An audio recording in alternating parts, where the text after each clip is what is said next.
Hello friends, हमेशा की तरह आज भी मैं आपके लिए एक बहुत ही इंटरेस्टिंग स्टोरी लेकर आई हूँ। लेकिन वीडियो शुरू करने से पहले मैं आप सबको बहुत बहुत धन्यवाद कहना चाहती हूँ कि आप मेरी वीडियोस को इतना लाइक कर रहे हो। तो इसी तरह से आप हमारे चैनल को सपोर्ट करते रहिए और हम आपके लिए इसी तरह से इंटरेस्टिंग स्टोरीज लाते रहेंगे।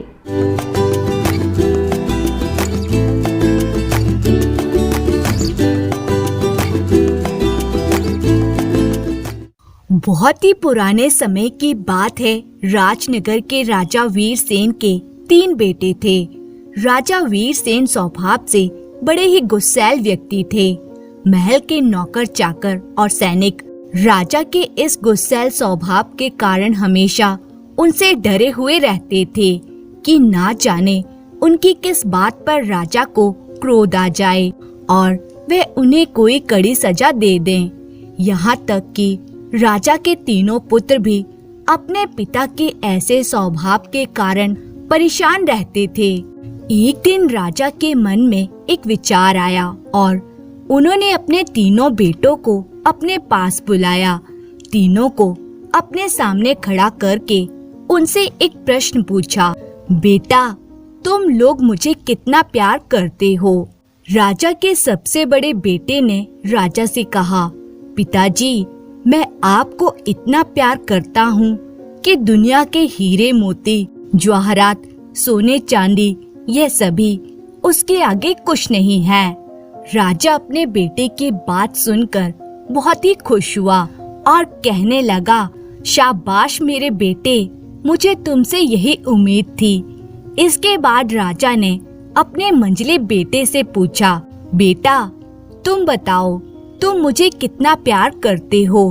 मंझला बेटा कहने लगा, पिताजी, मुझे जितना प्यार अच्छे अच्छे लजीजदार पकवानों और मिठाइयों से है, उससे भी कहीं ज्यादा प्यार मैं आपसे करता हूँ। राजा अपने मंझले बेटे की बात सुनकर भी बहुत खुश हुआ।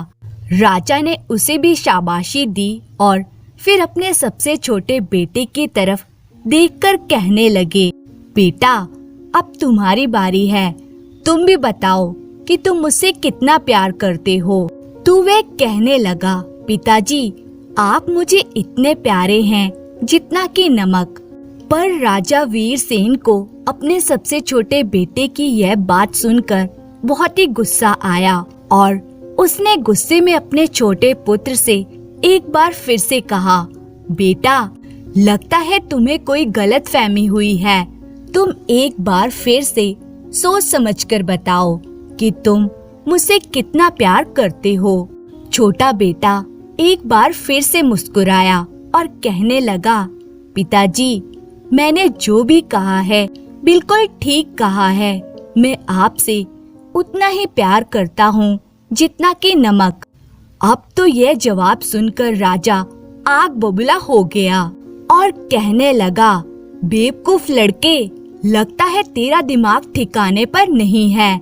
उसने तुरंत सैनिकों को बुलाया और उनसे कहने लगा कि जाओ, इस बेवकूफ लड़के को मेरी नजरों के सामने से ले जाओ और पहाड़ों पर जाकर जंगल में इसका सिर काट दो।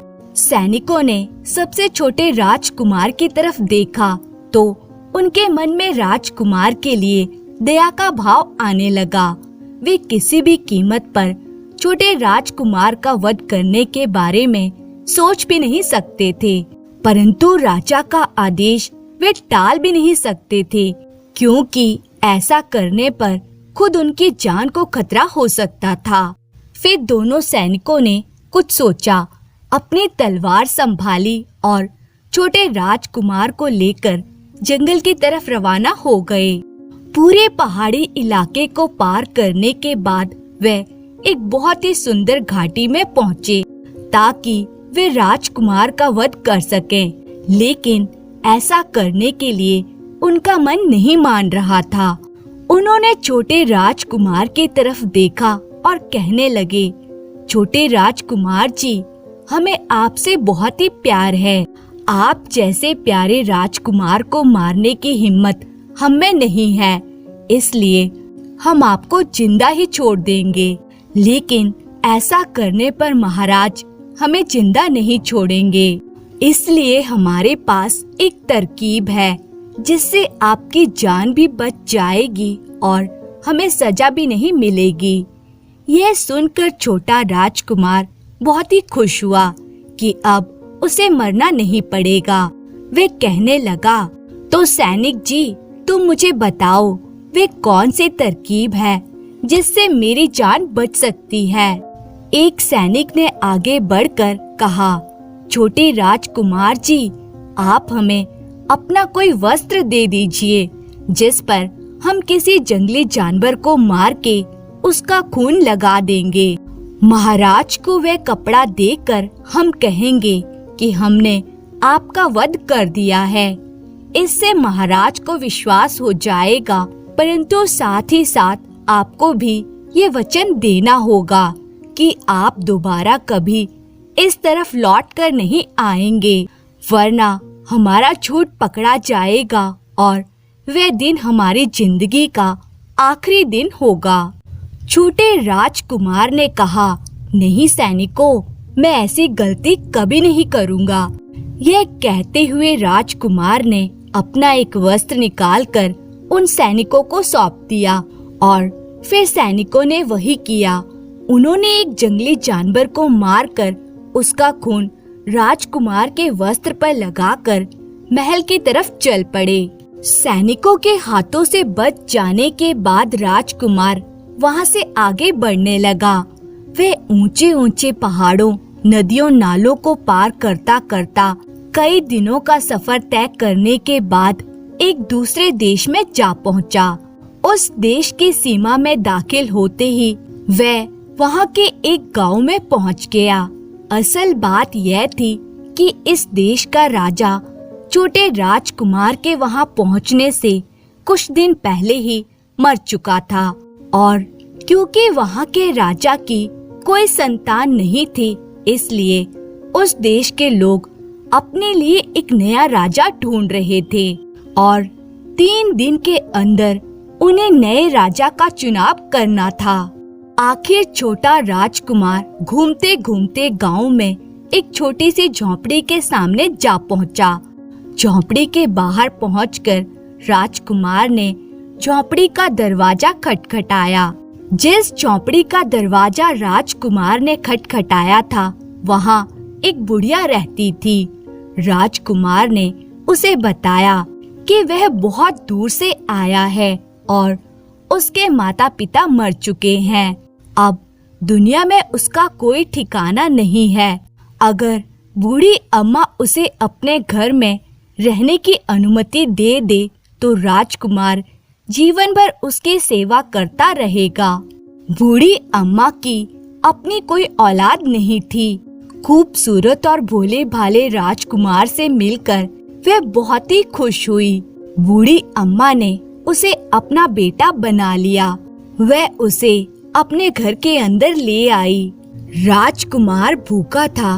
बुढ़िया ने उसे खाने के लिए खाना दिया और साथ ही उसे पहनने के लिए नए और साफ सुथरे कपड़े दिए। इसके बाद वे दोनों खा पी कर सो गए।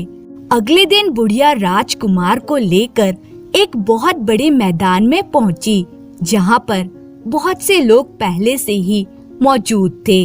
यह लोग इसलिए जमा हुए थे ताकि वे लोग नए राजा का चुनाव कर सकें और फिर वह बूढ़ी औरत और उसका मुंह बोला बेटा यानी छोटा राजकुमार उस भीड़ में शामिल हो गए। इस देश की प्रथा के हिसाब से एक पक्षी को पिंजरे से आजाद किया जाता था। वह पक्षी उड़ते उड़ते जिस भी आदमी के सिर पर बैठ जाता था तो लोग उसी को अपना राजा चुन लेते थे और फिर थोड़ी ही देर में एक पक्षी को हवा में छोड़ दिया गया। वे पक्षी पहले तो चारों तरफ चक्कर लगाता रहा और फिर फड़फड़ाता हुआ छोटे राजकुमार के सिर पर बैठ गया। यह देखकर लोग राजकुमार के पास गए। जब उन्होंने देखा कि यह तो कोई अजनबी है तो उन्होंने राजकुमार को अपना राजा मानने से मना कर दिया। कि यह नौजवान तो कोई अनजान व्यक्ति है और किसी दूर दराज के इलाके से आया है। हम लोगों को यह अंदेशा है कि कई दिनों के बाद ये अपने देश वापस लौट जाएगा, इसलिए हमें ऐसे व्यक्ति को राजा नहीं बनाना चाहिए। और फिर सभी लोग वापस अपने घरों को लौट गए। अगले दिन फिर से इस मैदान में लोगों की भीड़ इकट्ठी हुई। इस बार राजकुमार इस भीड़ में शामिल नहीं था। वे गांव में ही एक बगीचे में जाकर छिप गया। इधर मैदान में जमा हुए लोगों ने उस पक्षी को हवा में छोड़ दिया। लोग खुशी खुशी से चिल्लाने लगे कि देखते हैं वे कौन भाग्यशाली आदमी होगा जिसके सिर पर यह पक्षी बैठेगा। मैदान में मौजूद हर आदमी अपना सिर ऊंचा कर रहा था और कह रहा था कि अगर यह पक्षी मेरे सिर पर बैठ जाए तो कितना अच्छा होगा। लेकिन वे पक्षी हवा में चक्कर लगाते लगाते अचानक मुड़ गया और बगीचे की तरफ उड़ने लगा। लोगों की भीड़ भी उस पक्षी के पीछे पीछे भागने लगी और वे सभी लोग उस बगीचे में पहुंच गए। लोगों ने देखा कि बगीचे में मौजूद छोटे राजकुमार के सिर पर वह पक्षी बैठ गया है। लेकिन इस बार भी लोगों ने उसे अपना राजा मानने से मना कर दिया। लोगों का यह मानना था कि उन्हें कम से कम 3 बार कोशिश करनी चाहिए और फैसला यही किया गया कि अगले दिन फिर से पक्षी को उड़ाया जाएगा। अगले दिन लोग फिर से इस मैदान में इकट्ठा हुए। बूढ़ी अम्मा और उसका मुंह बोला बेटा यानी राजकुमार भी इस भीड़ में शामिल हुए। एक बार फिर पक्षी को पिंजरे से निकाला गया और वह उड़ने लगा। लोग अपनी गर्दन लंबी कर करके उचकाने लगे, लेकिन पक्षी उनके सिरों पर चक्कर लगाता रहा और आखिरकार वह फिर से इस नौजवान राजकुमार के सिर पर बैठ गया। अब वहाँ के लोगों ने मजबूर होकर उसे अपना राजा चुन लिया और इस तरह से वह नौजवान राजकुमार इस देश का राजा बन चुका था। राजा बनने के बाद राजकुमार ने अपनी प्रजा के लिए बहुत ही भलाई के काम किए। अपनी नेक दिली और साफ दिल से राजकुमार ने लोगों के दिल भी जीत लिए। धीरे धीरे कुछ समय बीता। उस देश की प्रजा अब अपने राजा को दिलो जान से प्यार करती थी। इसी तरह से कुछ साल बीत गए। एक दिन इस नौजवान राजा को अपने पिता वीरसेन की याद आई, तो उसने अपना एक दूत अपने पिता के राज्य में भेजा। दूत जब राजा वीरसेन के दरबार में पहुंचा, तो उसने यह संदेश वीरसेन को दिया, हमारे देश के राजा ने आपको अपने यहाँ पर दावत के लिए निमंत्रण दिया है। राजा वीरसेन ने बड़ी ही खुशी से इस निमंत्रण को स्वीकार कर लिया। इसके बाद राजा वीरसेन अपने कुछ खास मंत्रियों के साथ उस नौजवान राजा के महल में पहुंच गए। जब राजा वीरसेन उस राजमहल में पहुंचा, तो इतने सालों के बाद वे अपने बेटे को नहीं पहचान पाया और उसके बेटे ने भी अपने बारे में राजा वीरसेन को कोई जानकारी नहीं दी। राजा वीरसेन का बहुत ही भव्य स्वागत किया गया। अब नौजवान राजा ने अपने बावर्चियों को ये आदेश दिया कि महाराज वीरसेन को दावत देने के लिए तरह तरह के शाही पकवान बनाए जाएं, परंतु इन पकवानों में नमक बिल्कुल नहीं डाला जाए। यह सुनकर बावर्ची कुछ हैरान थे, परंतु उन्होंने अपने राजा के आदेश अनुसार एक से एक स्वादिष्ट व्यंजन बनाए और किसी में भी नमक नहीं डाला गया। फिर दावत का समय भी आ गया। राजा वीरसेन और उनके साथ आए हुए मेहमानों को भोजन के लिए आमंत्रित किया गया, जहां तरह तरह के जायकेदार पकवान रखे हुए थे। राजा वीरसेन और उनके बेटे दोनों ही खाना खाने में व्यस्त हो गए। लेकिन पकवानों में नमक बिल्कुल भी नहीं था। 2 दिन तक यही सिलसिला चलता रहा। अब राजा वीरसेन कुछ परेशान से होने लगे। उन्होंने जो भी खाना खाया था उन सभी पकवानों में नमक नहीं था। राजा वीरसेन ने अपने साथ आए हुए अपने मंत्रियों से कहा कि मंत्री जी, आपको यहाँ का खाना कैसा लगा? मंत्री कहने लगे, हुजूर, अब तक हमने जितने भी पकवान यहाँ पर खाए उनमें नमक नहीं था। राजा वीरसेन ने कहा, हाँ, आपने बिल्कुल ठीक कहा, पकवानों में नमक बिल्कुल भी नहीं था। दोपहर के समय जब खाना खाया जाएगा तो मैं नौजवान राजा से इस बात का जिक्र अवश्य करूँगा। आखिर दोपहर के खाने के लिए दोनों राजा एक बार फिर से इकट्ठे हुए और फिर वे लोग खाना खाने में व्यस्त हो गए। लेकिन इस बार राजा वीरसेन से एक टुकड़ा भी नहीं खाया गया। आखिर राजा वीरसेन ने उस नौजवान राजा से पूछा, महाराज, क्या आपके इस देश में नमक नहीं होता? नौजवान राजा ने बड़ी ही विनम्रता से जवाब दिया, क्यों नहीं, हमारे देश में तो बहुत ही पर्याप्त मात्रा में नमक पाया जाता है। यहाँ तक कि हम तो दुनिया के कई देशों को नमक बेचते भी हैं। राजा वीरसेन ने कहा, अगर ऐसी बात है तो आपके खाने में नमक क्यों नहीं है? तब नौजवान राजा ने कहा, महाराज, बात असल में यह है कि मैंने ही आदेश दिया था कि आपके पकवानों में नमक बिल्कुल ना डाला जाए, क्योंकि मुझे ये बात मालूम हुई थी कि आप नमक से परहेज करते हैं और कभी नमक का प्रयोग नहीं करते। वीरसेन ने कहा, लेकिन नौजवान महाराज, आपको ये बात किसने कही? हम भला बिना नमक के कैसे जिंदा रह सकते हैं? मैं आपको इस बात का विश्वास दिलाता हूँ कि मुझे तो नमक बहुत ही पसंद है। बिना नमक के भला इन सब पकवानों का क्या महत्व रह जाता है? यह सब बेस्वाद महसूस होते हैं। तब नौजवान राजा मन में सोचने लगा, अब वे समय आ गया है कि मुझे अपनी असलियत अपने पिताजी को बता देनी चाहिए। तब नौजवान राजकुमार बड़े ही गंभीर स्वर में कहने लगा, महाराज, कई सालों पहले जब आपके सबसे छोटे बेटे ने आपसे कहा था कि वह आपसे इतना प्यार करता है जितना कि नमक, तो आपने यह बात सुनकर क्रोध में आकर अपने सैनिकों को आदेश दिया था कि वह उसे मौत के घाट उतार दें। याद है ना?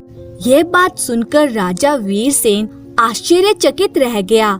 उसने तुरंत पहचान लिया कि सामने खड़ा राजा उसका सबसे छोटा बेटा है। राजा वीरसेन की आंखों में आंसू आने लगे और उसने आगे बढ़कर अपने बेटे को अपने सीने से लगा लिया और कहने लगे, मेरे प्यारे बेटे, तो मुझे माफ कर दो। मैंने बहुत ही बड़ी गलती की थी। अपने पिता की आंखों में आंसू देखकर बेटे का मन भी भर आया। उसने अपने पिता को माफ कर दिया और कहने लगा, पिताजी, आज इतने वर्षों के बाद मैं आपसे मिला हूँ।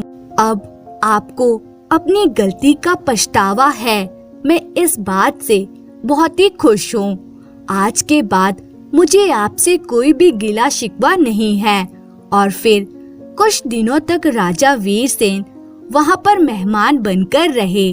जब वे अपने राज्य वापस लौटने लगे तो उन्होंने अपने बेटे से ये वादा लिया कि उनसे मिलने के लिए वे आता रहेगा। बेटे ने बड़ी ही खुशी से अपने पिता को विदा किया और इस तरह से वे सभी लोग एक खुशनुमा जिंदगी बिताने लगे। दोस्तों, आशा करती हूँ कि आपको ये कहानी अच्छी लगी होगी। इसी तरह की मजेदार कहानियाँ देखने के लिए चैनल को सब्सक्राइब करें और कहानी अच्छी लगी हो तो लाइक जरूर करें। धन्यवाद।